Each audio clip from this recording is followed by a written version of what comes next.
recording this meeting. We're recording this meeting for those who are not able to attend. We will record the plenary sessions, but we won't be recording the breakout sessions. So I just need to let you know that. The second thing is that you've all come in with your microphones on mute. And that's just so that we've got not background noise when we're listening to the speakers. Through the day, you'll be sent into breakout rooms. Once you're in those breakout rooms, you'll be absolutely able to go and speak to each other. It would be fantastic. As we start today's meeting, I'd like to acknowledge that we're on various countries. They're the traditional owners of this land who have strong connections to the land and the water and the culture and the history of our whole areas. I'd like to pay respects to them, to any people of Aboriginal descent who are present with us today, and to elders past, present and future. As we start the meeting, I'm going to hand over to Roberta. Roberta Baker is the Executive Officer for the Alpine Valleys Community Leadership Program, which is going to give us a very brief snippet of an update from last meeting. Thanks, Susan. Everybody hear me okay? Look, at the end of the forum in February, we said, AVCL said that if there was any surplus monies left over, that it would go towards a bushfire scholarship for someone from a bushfire impacted area to do our next program. And I'm very pleased to say that we had a surplus of over $1,500 when we thought we'd break even or perhaps even lose a little bit of money. Now, the aim of the day was not to raise money, it was to raise awareness. But to continue that awareness theme, we're now in a position with our fantastic board making up the difference in that scholarship that we can offer this for our next program, which starts in January 21. We're now aligned to the calendar year, which is very exciting because that means we're aligned with all of the other community leadership programs across the state. So thanks to the generosity of both participants and the presenters on that day, we have that extra money. So as I said, our program starts in January. The applications open on the 3rd of August. And some more exciting news is that we are reviewing our content for that program, and there'll be a much stronger emphasis on resilience, on the impacts of emergencies on our population. And we'll be doing a lot more work in that space. So hold that thought. If you know anyone, get them online onto our website on August 3. Thank you, everybody. Thanks very much, Roberta.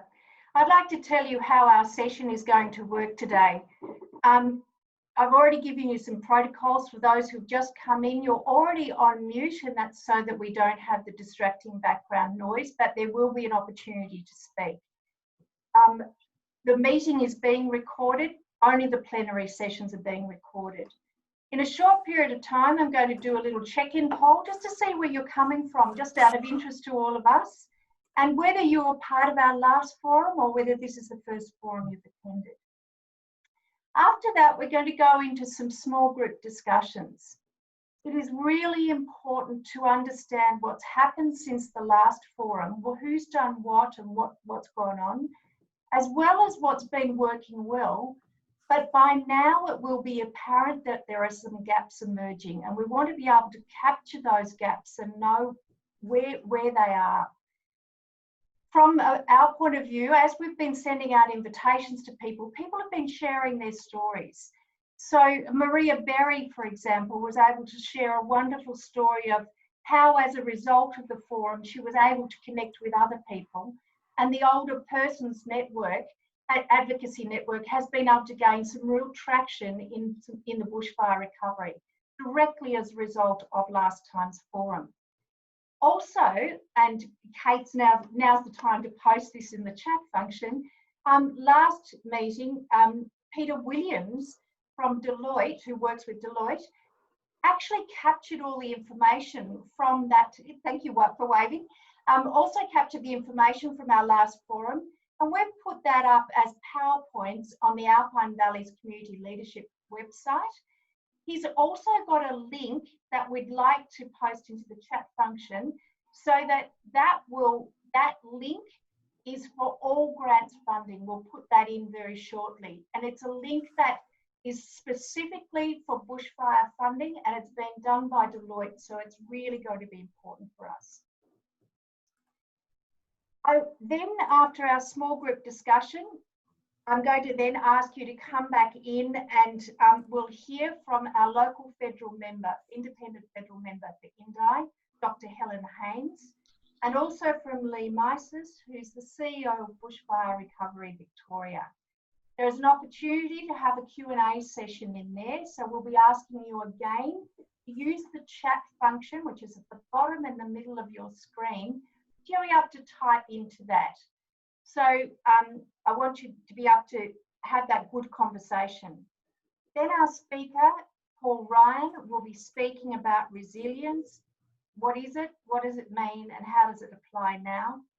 And then Jolie Wills, coming in from New Zealand, is doing our community recovery conversation session, which is a really practical how-to to take us a step further from where we were at our last forum. So Kate, the link as well to the bushfire grants would be fantastic. At the moment in the group chat, people can see the bushfire recovery work that Peter Williams did for us that's summarised last forum. So you can download that from the chat function. So now's the chance for you to have a bit of a look at what we're doing. I'm going to launch a poll. A poll is where we ask you just a series of short questions. And this poll should be coming online in just a moment. You should be able to see that now. What it's asking you is 4 questions. Where are you living or where you're zooming in from today? And I've done it by regional areas. So there's shire areas. Then, were you able to attend or view online the first bushfire forum? How would you describe your involvement in bushfire recovery? And do you have access to cards for calamity for today's session? If you don't, we'll fix that up for you. So if you could answer that polling now, that would be fantastic.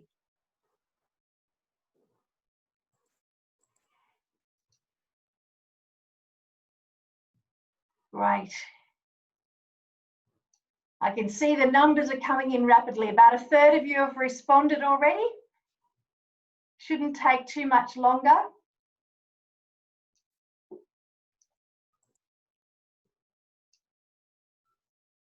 Fantastic. Over half of you.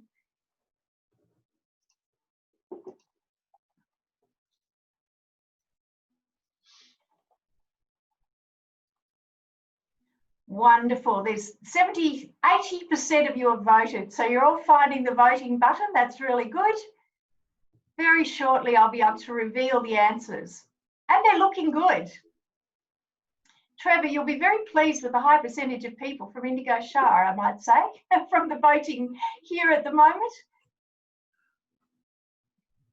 One little moment, there's so close. We're nearly at 90% of the voting. Is anyone having trouble? Would they like some help? I can't see any hands up.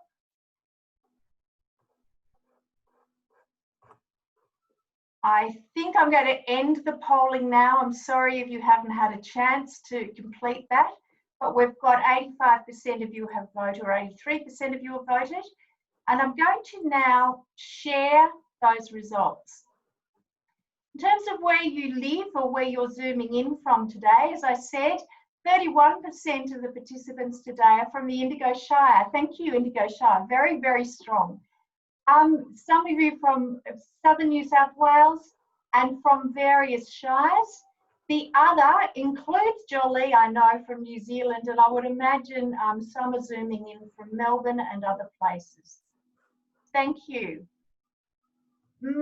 62% of you were at our last forum, so that's really useful for us to know. We can build on that information, but it also tells us that for 38% of you, we need to just keep making the connections. Then when we come to looking at your involvement, 12% have been directly affected, 12% have been indirectly affected. Some of you are individuals helping others. Some of you are in a community group helping others. The majority are employed to help others. So really, this is a great opportunity for us to be able to tell them what we need as a region and to make sure that they're really on top of that. There's some looking for how they can be involved. I've also just had a message to say sometimes the screen is freezing. I apologise, that's just the way it's going to be. And if we can just be tolerant of the function. In terms of cards for calamity, it's interesting to know that 9 of you do not have an email that was sent to you with some information in it, 3 little sample cards, or have access to the cards for calamity pack. We'll make sure when you need those that they're shared in the chat function and you'll be able to do that. Thank you for doing that. Now's the exciting bit. You actually get to go off into your own rooms. For those of you who haven't played Zoom breakout rooms before, you're going to get an invitation and you click join. You'll be sent off into a random room. I've literally divided you into rooms, so there's 4 people in each room. You might have 4 people who are entirely employed to help others, or you might have a whole random mix of people. You'll be ending up in those rooms, and it's really important to have the conversations. 3 questions only. Introduce yourself around, but what's happened for you since the last forum? So for those of you who weren't involved, that's the end of February. We had our last forum. What's happened since then in terms of bushfire recovery or the complications of COVID and what that does in overlaying? What's been working well? And what gaps are now emerging? So what's happened? What's been working well? What gaps are emerging? Can you please designate someone with good handwriting to take some notes of your session? Once you've taken those notes, you can just photograph them and send them back to Kate. You have Kate's email address and she'll also put that into the chat room when you return from your breakout room. We are going to make notes of today's session because it's particularly important for us for advocacy purposes and as a region to know what people are doing. So I'll see you on the other side. It's about 15 minutes in this breakout room. You'll get a message of warning 1 minute before you need to come back. Have fun. See you when you get back into this room. Bye-bye.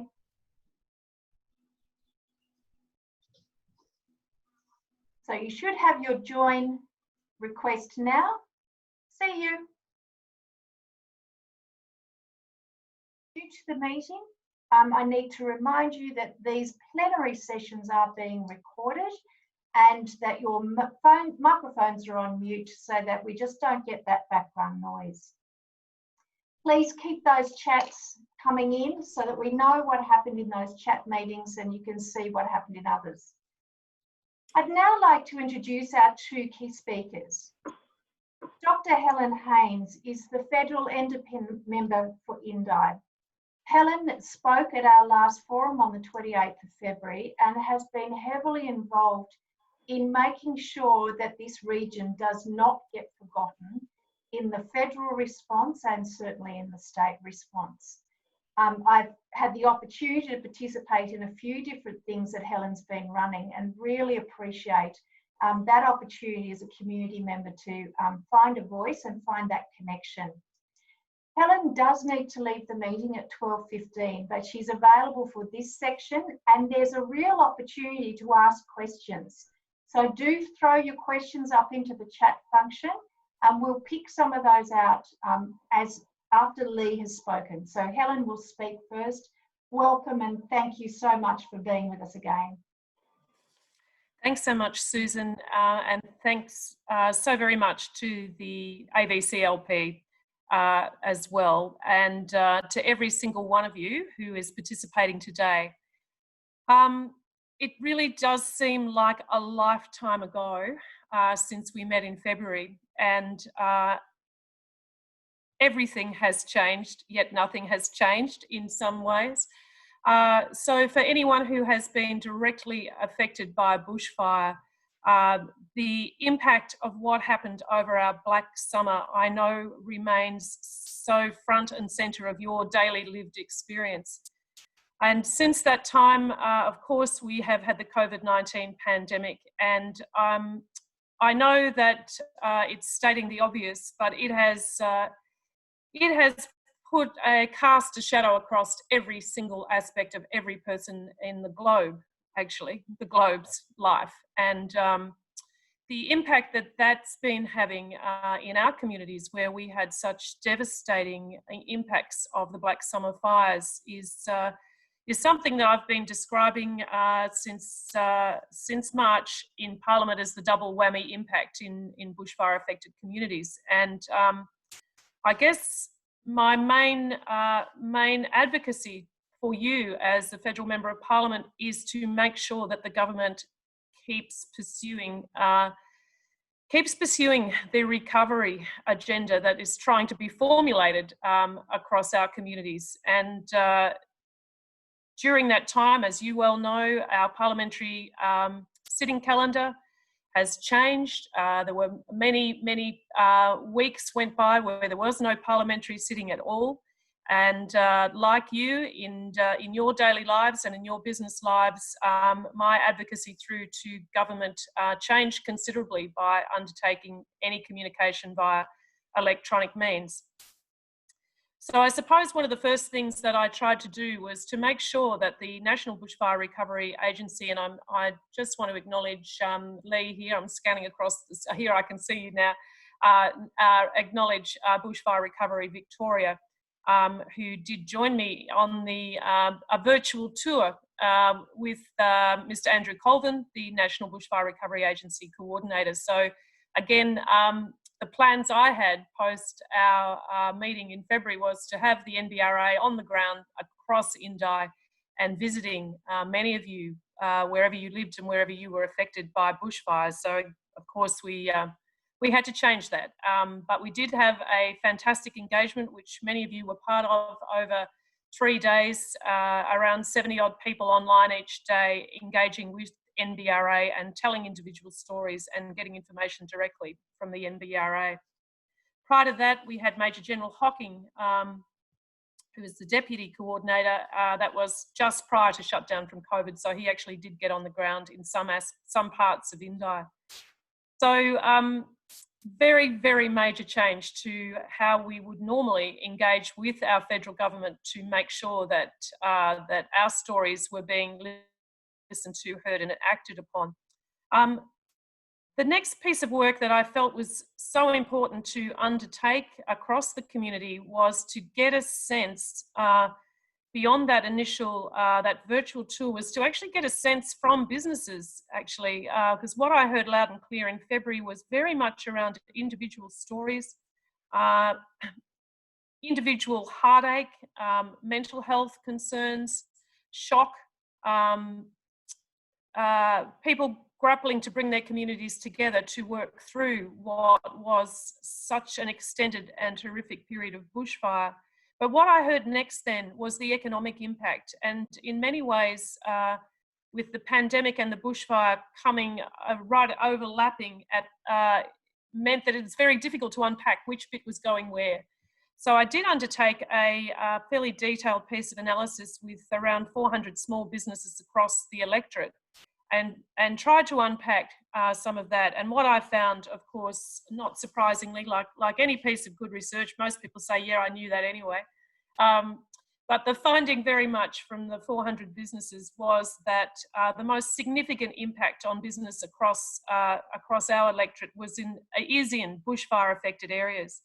The direct impact, of course, in Tawong, but the indirect impact on businesses or in Alpine and Indigo and Wangaratta and Mansfield LGAs, where many businesses, of course, in the accommodation, hospitality, tourism sector have been so devastatingly affected by the loss of revenue that began in January and is only creeping back in now. And of course, the announcements by the Premier yesterday means that creep is going to be slower and slower, even more slow than we first thought.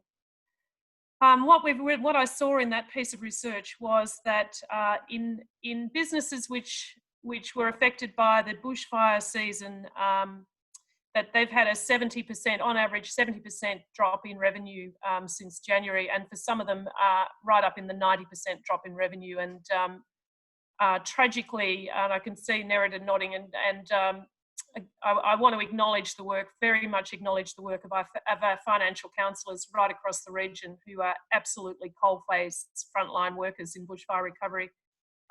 Some of our businesses have lost 90% of revenue since January, and quite a few of them have actually stopped trading now, closed for business completely. My advocacy has been very much trying to bring that to the attention of the federal government. I've had meetings with the Treasurer, with Minister Littleproud, the Emergency Services Agriculture Minister, with Assistant Minister Dunningham, Forestry, Minister Birmingham Tourism last week, and the week before that, a meeting again with Andrew Colvin, just to continue to bring to their attention the extraordinary economic impact that we are having here in Indi. I just want to share with you the latest stats that I've got from Bushfire Recovery Australia around some of the grants that have been available and have been taken up. And I want to start with the $10,000 small business grants, because many of you would be aware that when they were announced in March, that two of our local government areas, Alpine and Towong, the businesses there were able to apply for those $10,000 cash grants. But it was very apparent to me from everything I was hearing back from all of you and across the ground and on my survey work, that the small businesses in Wangaratta, Mansfield and Indigo were as impacted economically as those that were in direct burn zones. And it took a lot of advocacy from, certainly from my office, from the mayors of those shires and the CEOs of those shires and people on the ground. And finally, just a couple of weeks ago, we got those shires extended into that $10,000 small business support grant. So I was very, very pleased about that. And if I can make one major shout out for today, is that for all of you to encourage businesses to apply for that money. So far, $234 million was allocated by the federal government for the $10,000 small business support grants, and $173 million of that has been spent. So still a significant underspend there, and really want to encourage people to apply for that. The primary producer grants have been taken up much more strongly. There has been there was $85.8 million allocated to small business, to primary producer grants, and that's been taken up. $98.1 million has been spent, so more people than what the government anticipated. That's the $75,000 primary producer grants. And again, last time we met, there was significant discussion in the group around smoke taint. And we had to work very hard to make sure that our grape growers could be included in that $75,000 primary producer grant, and they have been. The $50,000 business grants and the $500,000 business loans, $68.4 million was allocated, and so far only $35 million has been spent. So again, there's a bit of a pattern here. Compensation for volunteer firefighters, $60 million allocated and 10.7 spent. And of the cleanups of sites, $445.9 million allocated, and as yet the NBRA are unsure how much is spent. People say to me, why aren't those monies being taken up by people? And I know that there's a lot of wisdom in this room about why, and I really hope that by the end of today we may get something in writing about that. But certainly what I'm hearing from individuals and from businesses is, firstly, the initial shock and difficulty coping with the bushfire, working your way through the application process. I will finish up in a moment, Susan, thank you. and then the process of being approved and money flowing through. So in my conversations with the relevant ministers, key message from them is, and key message from Andrew Colvin at Bushfire Recovery Australia is, if people are having difficulty, we want to know. We want to know where the blockages are so that we can fix it. Look, I'll finish up there. I just want to say, again, thank you for bringing us all together today. There's many, many aspects of bushfire recovery support that I'm really delighted to help you with in any way that I can. And a key one at the moment is tourism. And I'd love to hear from anyone on the ground about that, and very willing to share, perhaps at another time, the advocacy I've been doing around getting the money flowing into our tourist businesses. So thank you, Susan. Thanks so much, Helen. And I've been watching people use the chat function really well. Continue to use it. The recording of today includes recording those chats. So that's part of the report that we'll put back and part of that advocacy and the next steps we need to take. Please continue to use that chat function. I'd like to introduce Lee Mises now. Lee is from Bushfire Recovery Victoria. He's the CEO. And he's going to give us the state perspective and a state update. I need to acknowledge that there are a number of BRV, Bushfire Recovery Victoria people now on the ground. And I'd like to welcome particularly Alicia and Anna, who I know are there. I may have forgotten some others, but really great to have you. Over to you, Lee. Thanks, Susan, and good morning, everyone. Great to be able to join you. And I'd just like to also start by acknowledging traditional owners. I'm in Ballarat this morning, so pay my respects to the Wadawurrung and Dja Dja Wurrung people, and to their elders past, present and emerging. I'd also like to acknowledge and thank Dr. Helen Haynes, Paul Ryan and Jolie Willis for their time this morning. I've got a couple of slides that I thought I'd share with people, really just to go through where we've been, where we are, and what's coming up. So bear with me while I just share those.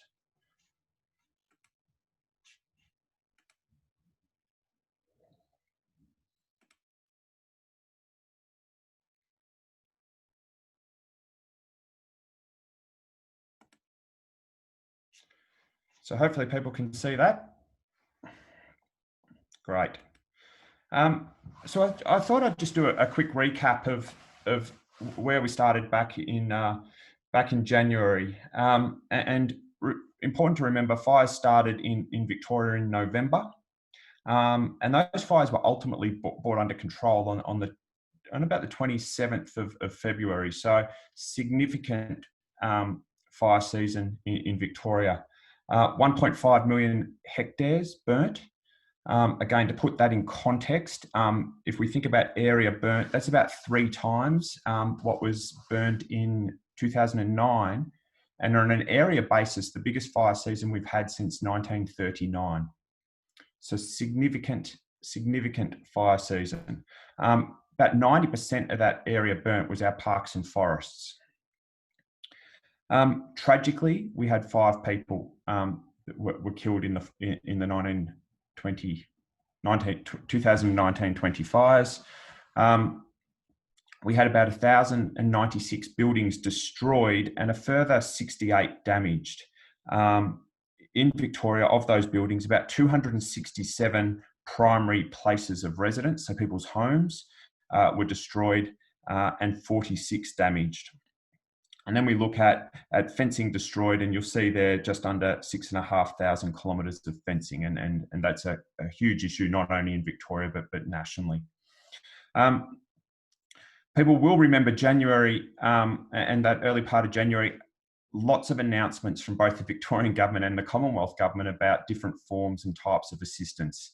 In fact, we heard a lot that there was just so many announcements, it was a bit overwhelming and confusing for people. But, you know, some of those things there that were announced, obviously the establishment of Bushfire Recovery Victoria, and I'll come back to that.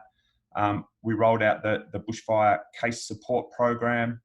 Obviously the cleanup program was announced in early January. A number of grants. The $86 million community recovery package co-funded by Victorian and Commonwealth governments under disaster recovery funding arrangements. We provided financial assistance to build the capability and capacity of local councils, particularly those that were directly impacted, and then a number of other financial assistance packages, whether for wildlife and biodiversity or for mental health. So Victorian government itself, just over $300 million committed to bushfire recovery. And I'll go a bit more to where we are in terms of the allocation and spending of that funding. The bushfire appeal raised about, or has raised now, about $35.1 million. About $13.5 million has been dispersed, and a further 14 has been earmarked for medium and long-term recovery initiatives, really driven by local communities through community recovery committees or community foundations, and there'll be more that will be said on that in the near future. Bushfire Recovery Victoria, of course, we were actually established on the same day as the National Bushfire Recovery Agency, so the 6th of January.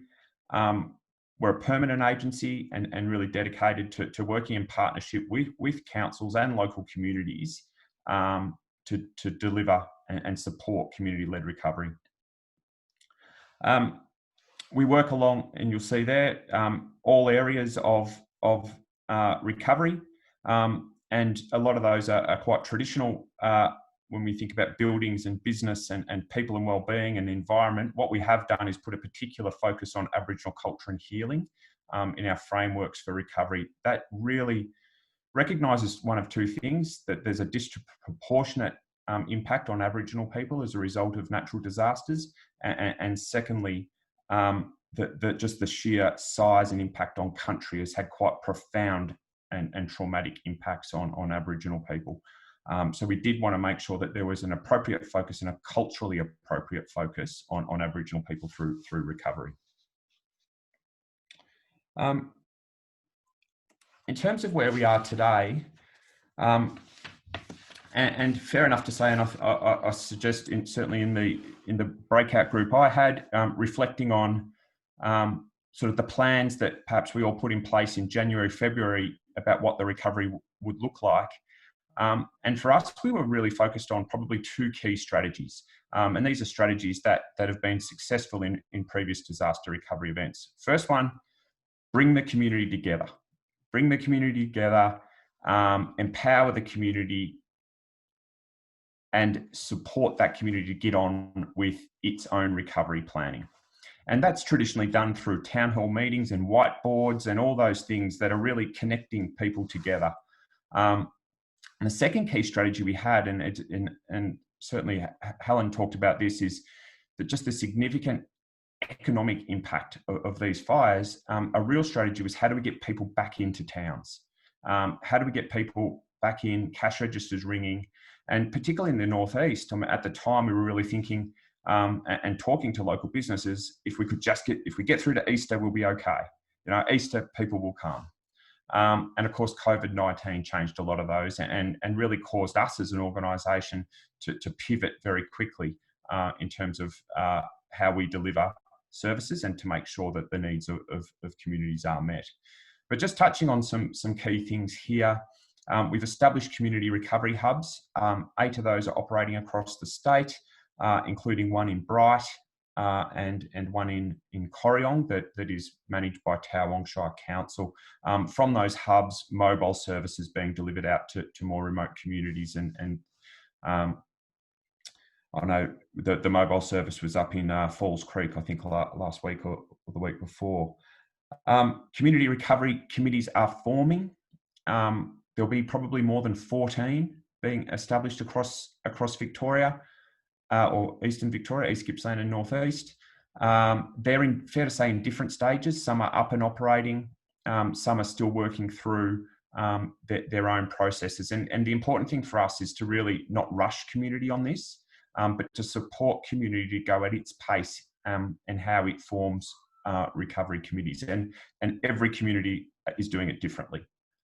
Everything from quite formal Australian Electoral Commission supported nomination and voting processes to, others that have really formed a CRC from an existing community group. And for us, it's about working with them and supporting them in good governance, being inclusive and involving the broader community in the recovery planning process. And of course, as I've mentioned, we work very closely with councils and with locals and with other people that are out really focused on supporting communities. And I know Pete Williams is here this morning, but people like Pete are just doing amazing work in communities, and how we as an organisation support people like that, like philanthropists, other and charitable organisations. So it is a big partnership. And we all have strengths and the ability to get certain things done quicker and easier than others, but really it's how we work together. You'll see there fencing, about 779 kilometres of boundary fencing replaced. Of course, that doesn't go to internal fencing, and we don't necessarily have great numbers on that at this stage. But it is significant. Blaze Aid and other not-for-profits were doing a great job. Of course, COVID has impacted on them, but we know fencing is a huge focus and really working on that. Business recovery has been talked about. We've had 873 businesses through our Business Recovery Advisor service. 145 of those in Towong and 68 in Alpine. And picking up again on Helen's point, 68% of those businesses have been indirectly impacted. So the indirect impacts of this fire on the broader business sector in both North East and Gippsland has been significant. Cleanup, slow to start. It always is when you're dealing with big projects like this and asbestos contamination and the need to make sure that the safety of people is put first. We're over 65% now. And you'll see in this slide, Alpine Shire, all the properties in Alpine Shire are now complete. And in Towong, 101 complete, 113 started out of a total of 178. So very much working to have that total program wrapped up by end of August. Although I did see Grocon on ABC last night saying before the end of August. So we'll certainly hold them to that now. Case support. Over 1,300 people have reached into our case support system. The demand for this service exceeded anything that was planned, and we've had to actually act very quickly to increase the number of case support providers that we have available. You'll see those agencies, that they're local agencies that know their communities, but I think the compounding impacts, if you think across the fire-affected areas of drought, now fire, now COVID, has really created some quite complex issues for people, and that need for support getting through those is important. Grants paid out, I'll touch quickly there. 103 million paid out to individuals, businesses and organisations. The small business grants is one that was mentioned before. Slow uptake in Victoria for I think a number of reasons, as we've spoken about. Some people just weren't ready. Some people found it just too complex. But we've very much simplified that, and we now have really seen an uplift in the number of grants being issued, which, as has been identified, resulted in us being able to extend to additional LGAs in the Northeast in particular. But you'll see there about 1,353 as of Friday businesses have received the $10,000 small grant, with small numbers in Wangaratta, Mansfield, and Indigo, but we'll expect those numbers to increase. They're relatively newly opened there. 16 million in emergency relief, and then 84 applications for wine industry support. So that's just a sense of some of the funding that's been paid out. But as has been identified, we really encourage people to apply for those grants. Don't self-select, go through the process, because every business is unique, and we're seeing that we're needing to work almost on an individual basis to understand the impacts, and therefore work with MBRA on applying some discretion to how these grants are being issued. quickly onto my last slide. Sort of what are our next steps? The state recovery plan, which covers those 5 pillars or lines of recovery that you see on this slide, is nearing completion.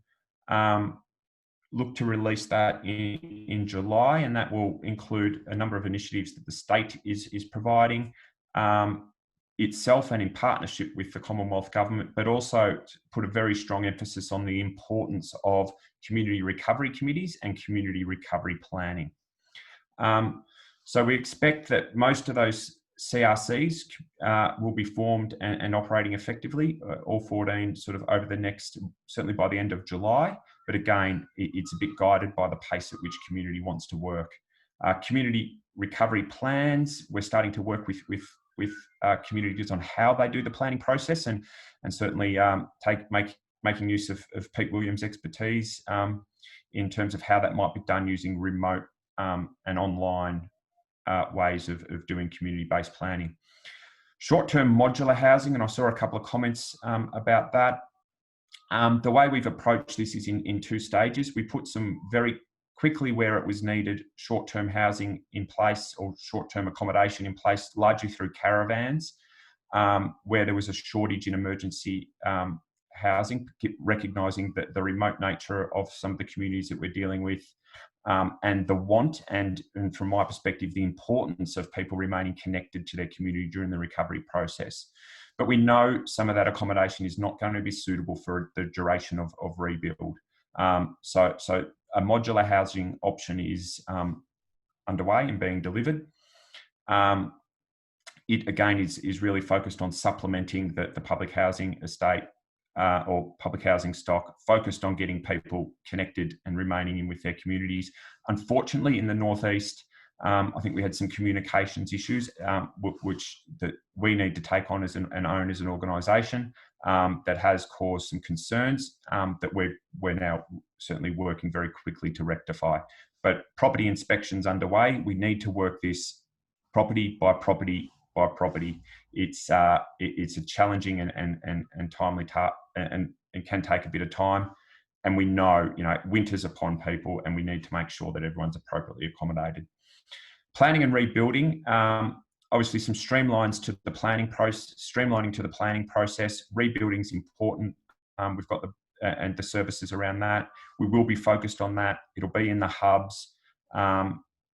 Support and guidance material for people available, and government doing a number of those more technical assessments for people that are critical for their rebuilding. So bushfire attack level ratings, and where required, geotechnical assessments and land capability assessments. More grants are coming, whether that's for community service organisations and local government, or for community events and community organisations. Again, we're rolling those out along with those programs to really boost local communities and really think about building future disaster preparedness. One thing I've got to say I've noted in talking to communities is, people's minds are still in a lot of cases, what didn't work well last summer and what needs to be fixed before next summer. And I think that's a really base need to feel safe going into the next summer. So, we'll talk to you about what our long-term recovery looks like when our basic needs are met. It's almost a Maslow's hierarchy. People want they need housing and accommodation. They need to feel safe, and certainly working with the emergency services as that goes through. And probably the last point I'll make is recovery is a long process, and I guess the benefit for BRV is being a permanent organisation is that we are there for people through the duration. And just finally, I know there's been a shout out to Alicia and the team that are on online today. We're building out that local team, using local people wherever we can. And just here is just some of the details for the 2 bushfire recovery hubs that are operating in the Northeast. So I might pause there and hand back to you, Susan. Thanks very much, Lee. I've been watching the chat, and I think that you've been picking up the conversations, both you and Helen, in the chat. So there's been some concern about, obviously, temporary housing in Towong Shire, the capability of small shires to be able to respond, which is something that I know you both acknowledged. Helen's now asking Headspace whether the additional funding that they get is going to be able to enable outreach to other parts of the community. So that's sort of what's coming through. For those who are new and have just come online, we are recording this session. We're recording the chat function, and we're also making sure that we've got those insights from Lee and Helen. So Lee and Helen, I think what I might do is just give you a chance for one final comment each, because as we knew, we're running very tight on time, but it would be good to acknowledge what you've seen in the chat function as well. Over to you, Helen. Thanks, Susan, and thanks, everyone. Look, I think my comment really is to reiterate what I said.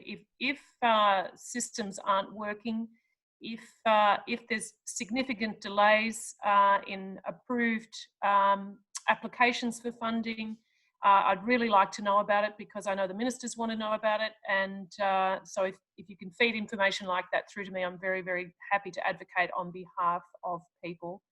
And finally, I'd like to say is the local economic recovery projects, or the LERPs, an element of funding that was announced some time ago. A few smiles, it's a shocking acronym, I reckon. As yet, there's no clear guidelines around how they're going to operate, but it is indeed my very sincere hope that they will be mechanisms by which community can activate very significant projects that are meaningful to community, and that will build us, to use the term, build us back better, and address key issues, and that they look different in every single community. So as soon as I hear more about those, I'll...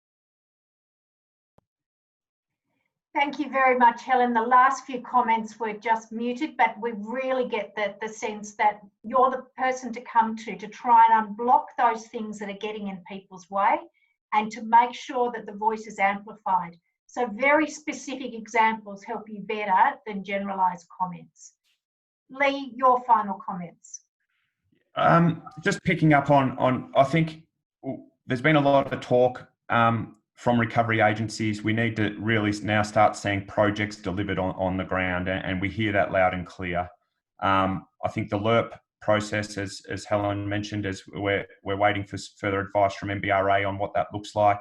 You know, our position very, very strongly in Victoria is that the expenditure of that funding must be community-led, and community recovery committees are critical to driving that. While we work that through, in the interim, as I mentioned, we'll be pushing out smaller grant programs that, again, community groups, community organisations can seek funding for, to really drive those important local projects and start getting activity happening on the ground for people. So hear that message loud and clear. Absolutely got to be community-led recovery, and I know there's some potentially some challenges in parts about how that rolls out, but we need to be committed to working through that. And I think, as I really like that idea of, you know, making sure that the voice of locals is amplified. You know, that's kind of fundamental to our operating model. Thank you. Thank you very much to Lee and to Helen, acknowledging that you may need to leave for other functions. I know Helen's got one soon. I also need to say at this point that we've still got some really meaty bits to go in our session. It's going to run over time because we've just had a longer session in there. Please hang in with us. It's really going to be worthwhile. I'd now like to ask Paul Ryan to speak. Paul Ryan is the Director of the Australian Resilience Centre and based in Beechworth, but actually works around the world with his work. He specialises in resilience, adaptation, transformation, social and environmental change. Welcome, Paul.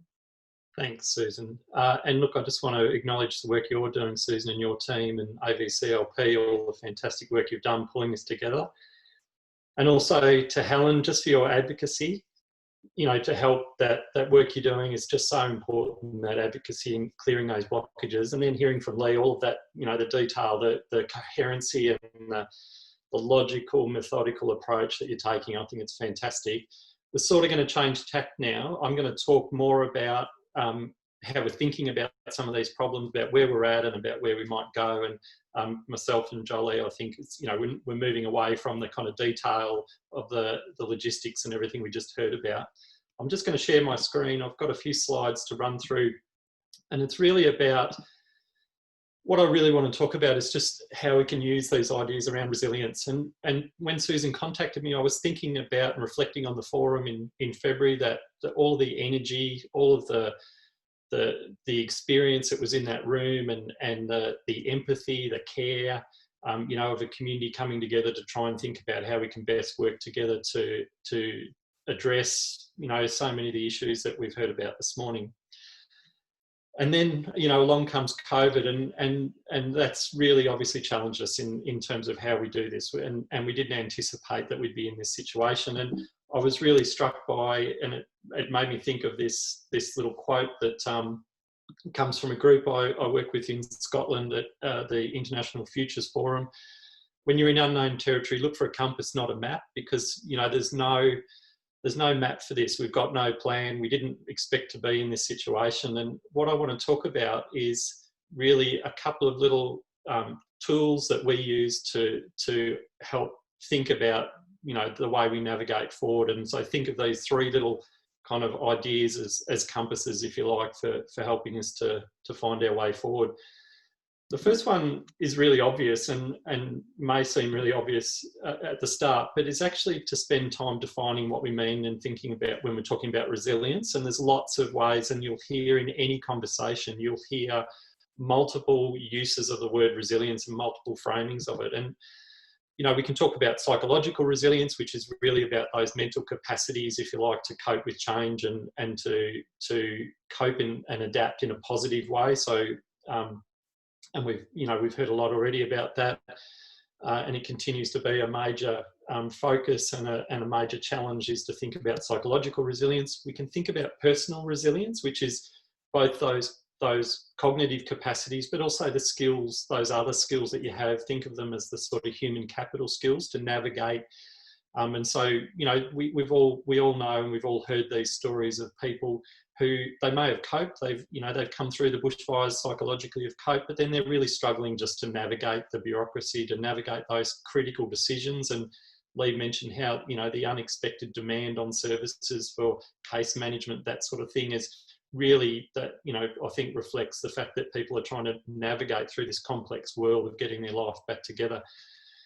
We can talk about community resilience, which is really about how groups of people organise, and you know, this is a fundamentally different set of skills than at that psychological or personal level. So this is very much about how groups come together and work together, and that obviously represents some real challenges in making decisions in a collective way, about deciding on priorities, about how resources are spent, and that self-organising. And we've seen a really strong emphasis from Lee's organisation and from government at the federal and at the local and state levels about, you know, we want communities to be in control of this recovery process. But of course that comes with a huge challenge for communities, and they often have never tackled anything like this before.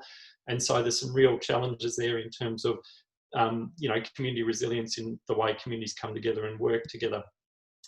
We can talk about disaster resilience, and it's easy to kind of get focused on that this is about disaster resilience. And of course, you know, it is, but it's also, it covers across on these other types that I've just talked about. And disaster resilience in a developed country like ours is really, it's something we expect. It's something we expect the institutions and governments to do on our behalf. It's organised. It involves institutions, you know, that come in and play a particular role at particular times. And of course, there's local communities are heavily involved in that too, in terms of if you think about CFA groups and all of that sort of stuff. But we can also think about it from a systems perspective, and this involves not just people, but it's about the infrastructure, it's about the economy. And we've heard Helen and Lee and those pillars that Lee talked about, particularly when you talk across infrastructure, you know, the economy, the cultural dimension, the biodiversity, ecosystems, all of those things. And so system resilience is a framing that's really about people and place and how they evolve. And it involves the sort of short-term crisis that the disaster resilience stuff is focused on, but it's also on slow change, because we know that a lot of these communities are in transition for a whole range of other drivers, economic drivers, social drivers, demographic drivers as well. What I would say here is that the kind of orientating thing, the compass here, is to ask a couple of key questions. And one is the resilience of what? What are we trying to make resilient? What are we actually focused on here? Are we about making each business resilient? Are we about making our community resilient? Are we talking about just being resilient to future events? Are we talking about system resilience? So asking that question, what are we trying to make resilient? And then resilience to what? What are we worried about? What are we trying to make our system resilient to? And so are we just worried about short-term crisis? Are we worried about these longer, slow changes? And of course, we have to think about both. The other little useful tool that we use is to think about this idea of a kind of stress curve. And of course, this is a generic sort of model, but it's useful to help orientate some of our thinking. So if you think about over time, that we can recognise that there's a peak in the sort of crisis, if you like, and for individuals that will vary, of course, and for a business, different types of businesses, or for a different type of community, the shape of this curve differs. But there's always a point at which we have this sort of peak, if you like, stress on the system. But for all of us working in this space, we know that, that peak is just one part of the story. There's a beginning, there's a lead into it, and then there's this tail, and that's what we're dealing with now. And that tail, as we know, extends out a very long time. And we can talk to communities, Black Saturday affected communities, for example, and they're still very much in that tail of that event. This is useful though. This kind of idea of this curve is useful because we can start to break it down a bit more, and we can start to be a bit more specific about what phase are we really in here. And these are just terms I've used, but you could call them whatever you like, these different phases. But they help to orientate us about what phase are we really in, and what are the activities that we really need to focus on. And so if we look at those different types of resilience that I talked about down the left-hand side here, we can say in these different phases, what are the types of activities that we should really be focused on as people working in this space or as communities. And if we were talking about community resilience, for example, there's very different types of activities that we'd want to do in these different phases.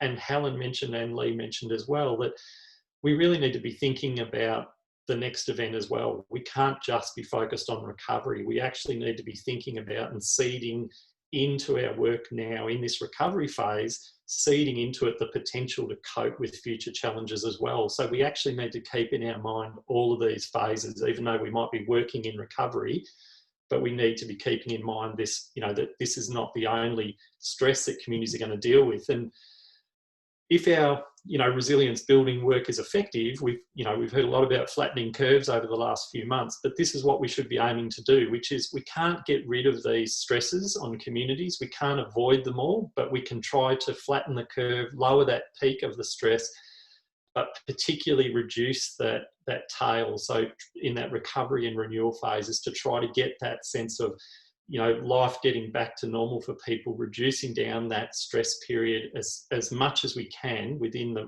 capacity that we've got. But we know that communities aren't just dealing with a single event, and we know there are these waves, if you like, that move through our communities. Looking at this region, the communities that were affected by bushfire, if you're on the land, if you're in primary production, you were coming into it already suffering from a drought. You're already in the tail end of a really severe drought. And then you're hit by bushfires, and then we've got COVID. And so communities are never dealing with a single kind of curve. They're always dealing with these waves. And we could put into this diagram the bushfire wave, if you like, as well. And so while we can talk about orientating ourselves, we have to constantly keep in mind that we're dealing with these waves rippling through. And that points to our last kind of little compass that we use in our work, is just a set of principles that are, if you like, the kind of resilience insurance. This is for coping with all of the unknowns, the unexpecteds. We don't know the interaction. Few of us could have possibly, first of all, anticipated the bushfires and then COVID, and we certainly can't anticipate how that will play out economically, how it will play out socially, etc. So as a kind of catch-all, if you like, a sort of foundation for thinking about resilience building, that there's these principles that we can use in any of our work. And these, look, these are very focused at that personal, community, disaster, system level resilience. These are not about psychological resilience. Some of them do touch on that, but it's very much, this is about thinking about how the system kind of changes through time. We can use principles like this in our work in trying to embed them in every decision, in every piece of work, in the way we work with communities, whether that's at the design phase, so thinking about how we're designing something as we go forward, in the decisions, in the acting phase, but also in the evaluation, and testing, if you like. Are these actions that we're taking making this community more resilient to future events, or actually can we be doing things that might undermine their ability in the future to cope? And that's one of the stresses, one of the challenges we see when communities are under stress. They make decisions in the here and now, which is perfectly understandable, but often some of those decisions can undermine their ability to deal with other stresses in the future. And so having a set of principles that can guide that kind of thinking and to check off, if you like, to just make sure that we're not in any way kind of undermining or eroding our ability to cope with some of these other challenges. So that's just a set of little ideas, if you like, little orientating things that we use to define. So what's the resilience of what and to what? So helping you to get specific about what are we talking about here? What's the entity? What's the unit or the element that we're trying to think about? Is it the individual? Is it the business? Is it the community? Is it the industry? And to ask to what types of stresses or shocks are we trying to make it resilient to? We can then sort of think about that stress curve to orientate and to keep in mind that while we're in one phase of that, we also need to be thinking and planning for all of those other phases that communities will go through, and that we know that we're not dealing with a single kind of stress curve. We're dealing with these waves that sort of ripple through our communities from a range of things, local through to international. And then to think about using those principles, those design principles, resilient design principles that can really help as sort of form a foundation of safety net or a bit of a catch-all, because our thinking, our actions are often limited by what we know. We can't anticipate, and we certainly don't know how things will play out in the future. And so keeping that in mind, that using those principles to help us to act as a safety net or a catch-all, if you like. So, and I'll leave it there, Susan. I'll put my contact details up, but that's just, I'm happy to be contacted if anyone wants to talk through any of that in detail. And there's some things on our website that might help people in exploring and thinking about resilience, and particularly digging deeper into some of those concepts. And there's links, and we'll put some links up. We've just recently done a free webinar series for the Goulburn Broken Catchment Management Authority that's using resilience planning for their kind of catchment planning, but we did a sort of seminar series over 5 weeks that go into a lot more detail to some of the stuff I've talked about. The other last thing I'll just mention is that we're starting in partnership with the primary care partnerships here in Hume, and Catherine Fuller's on the session here today. We're starting a project with them from the next financial year, which is around developing what we're calling a resilience core, like the Peace Corps, but the resilience core, where we're looking to work with 100 people across the region to build this capacity to do this resilience, thinking, resilience-focused thinking. And it's not for those people to lead events or anything, or to lead programs or change. It's really for those people to participate and ask particular questions, and ask questions about, the resilience and a lot of the stuff I've just talked about. And so that's a project that'll be kicking off soon, and I'll be happy to talk about that in more detail with people, or you can talk with Catherine, who's on the line here as well. And I'll leave it there. Thanks, Susan. That was extraordinary. I think I continue to be overwhelmed by the talent we have in our region. So we've got this extraordinary depth of knowledge and skills and experience. Oftentimes, as professionals, we give that to other regions, and it's really great to have that coming back in for our region in a time of need. Thank you for providing those contact details. We'll also get those PowerPoints from you, slides, and all of these things will sit on the AVCL website. It's a really important resource, not just for those watching this live, for people in the future. So thank you, Paul, that was really good. I do need to give you the heads up. We have run over time already, so we will be finishing around 12:45. Just be aware of that. But the next session, I don't want you to miss at all. Dolly Wills spoke to us at our last session. So those who are there at the Bushfire Forum, Dolly was one of the very many presenters. And she taught us about her cards for calamity that have been developed specifically when people are in this sense of overwhelm, when something massive has happened to them. I've just picked up a card randomly, and believe it or not, there's a quote from one of my favourite poets, Maya Angelou.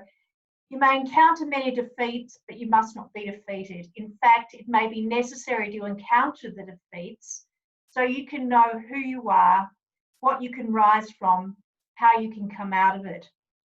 And then in hearing that quote in this gorgeous card, it says, the question, will you use this experience to grow your character or diminish who you are and what you stand for? I think these are really incredibly valuable resources.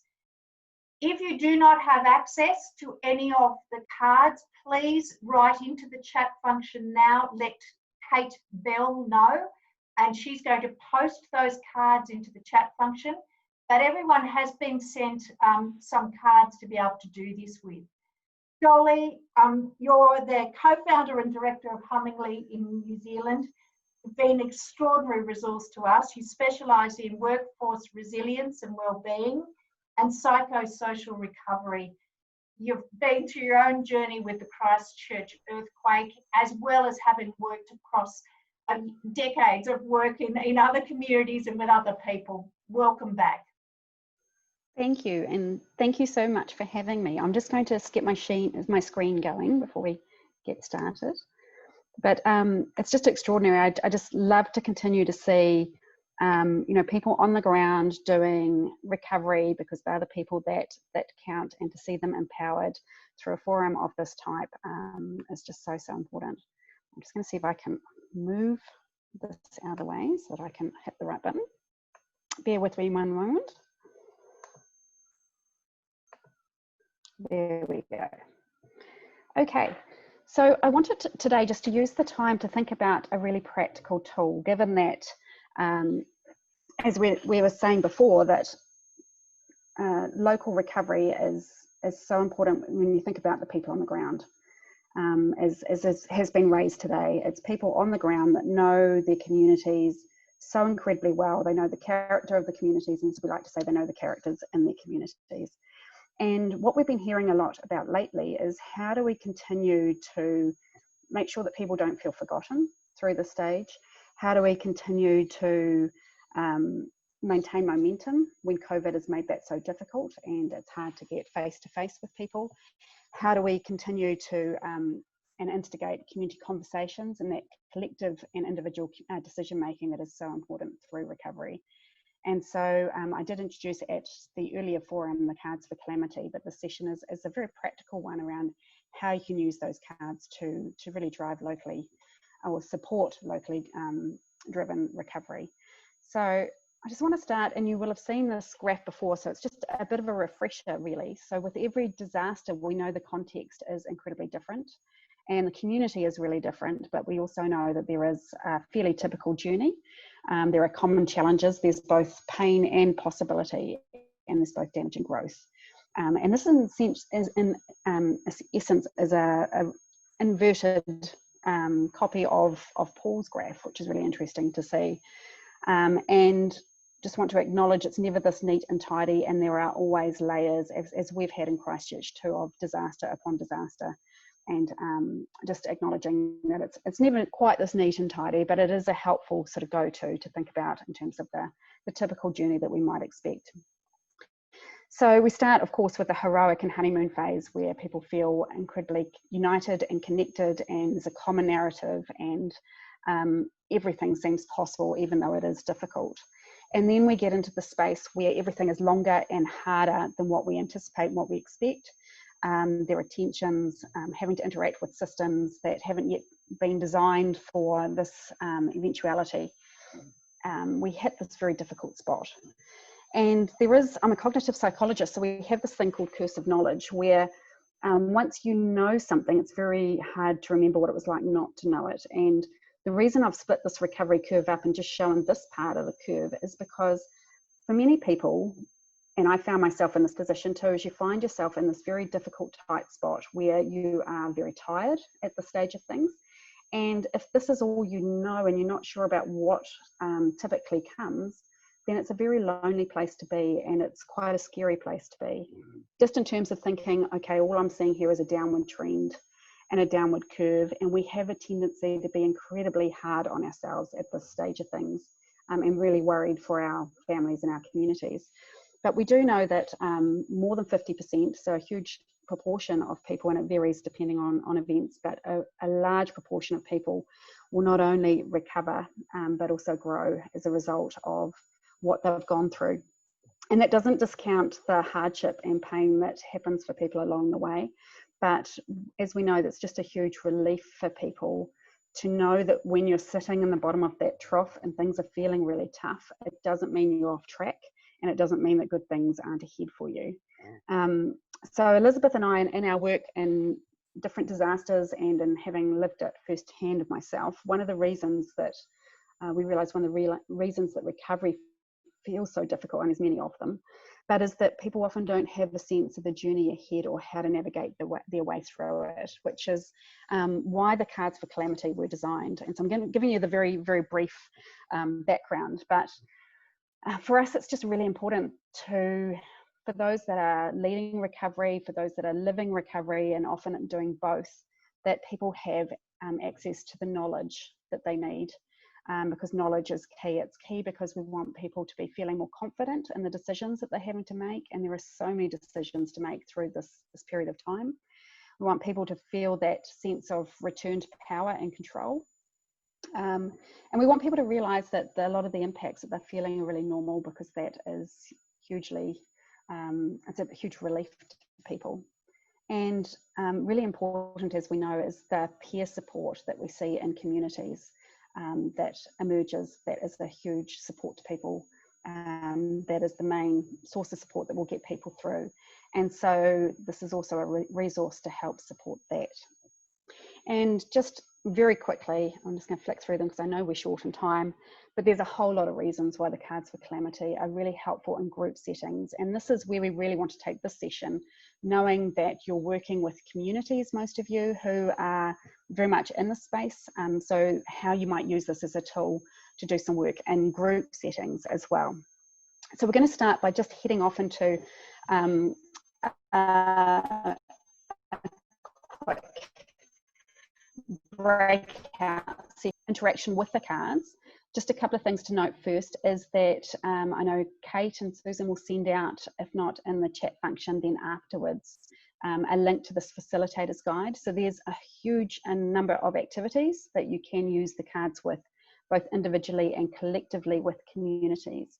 And we have designed virtual options, knowing that it's important to be able to keep these conversations and these collective decision making, these difficult conversations and decisions and things going through COVID as well.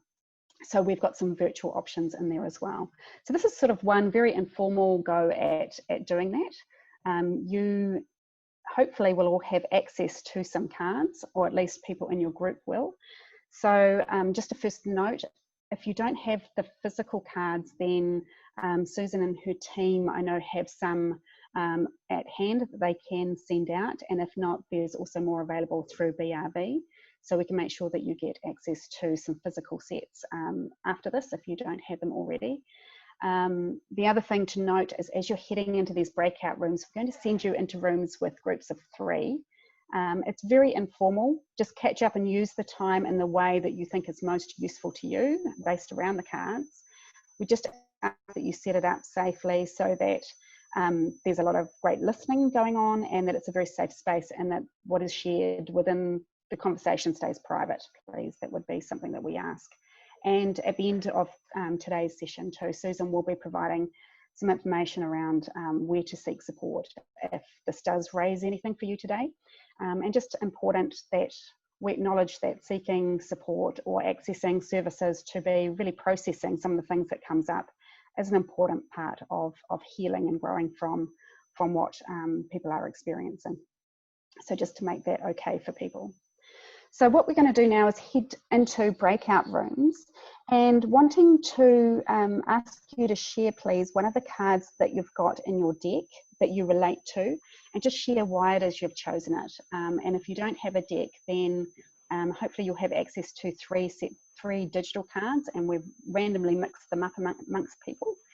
If you can share one of those 3 cards that you relate to in some way and why you've chosen it. We've put there some other questions that might be helpful to you if you want to continue the conversation.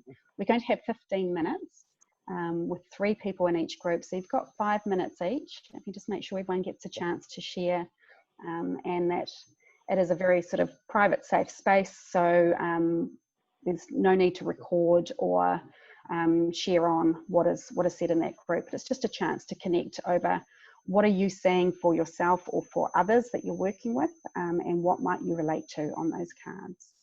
So I'm just going to stop sharing now just for a second so I can see everybody again. Are there any questions before we head in? Yep, I'm just going to open all the rooms. In some rooms there are 4 people just for the way that the numbers worked out. But I'll open the rooms now. You'll get a join invite. Go into that room. These are not being recorded. Thank you. See you soon.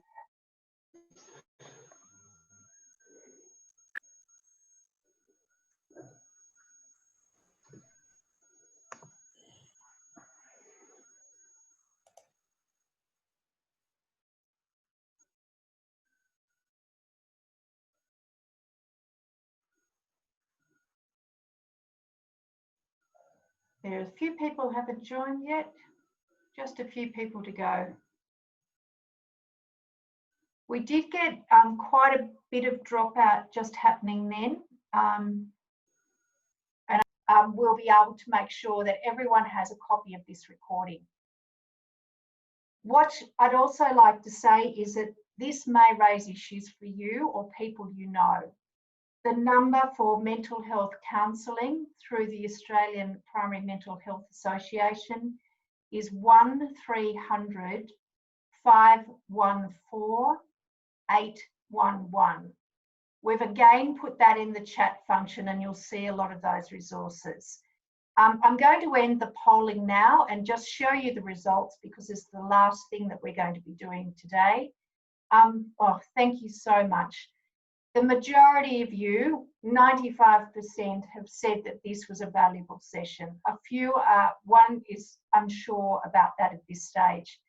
Similarly, 95% are saying that you are likely to take action or follow up with someone or have a conversation as a result of today's session.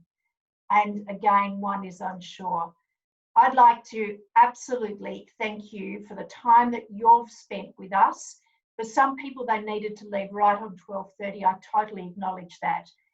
This will be available as a resource for you for the long term. Please make sure that you're all spreading voices, sharing conversations, and helping people access the things they need to do best in recovery. Thank you once again to the Alpine Valleys Community Leadership Program, and a particular thanks to Kate for her help, to our speakers, Dr. Helen Haynes, Lee Mises, Paul Ryan, and Jolie Wills. Invaluable. Thank you so much. Goodbye, everyone. Thanks, Susan. Bye-bye. Thanks, Susan. Thank you. Thank you very much. Thanks, Yeah, well Susan. done. Thanks, Kate. Lovely to meet you. Nice to see you, Paul. See you all. Big thanks to Lee and Helen. Great for the info. Really good. Oh, thank you for your work, Peter. It's been sensational. No worries. I'm just going to go and deliver a water pump now to Buffalo River. So I'm Off going. you go. There's clouds over Buffalo. I can see them there right now. Actually, Well, good. I'll David, get that pump so they can catch the water. See ya. Okay. Thanks See again. everyone. The Mutual Aberration Society can now leave. Thanks, Thanks, Jolie. everybody.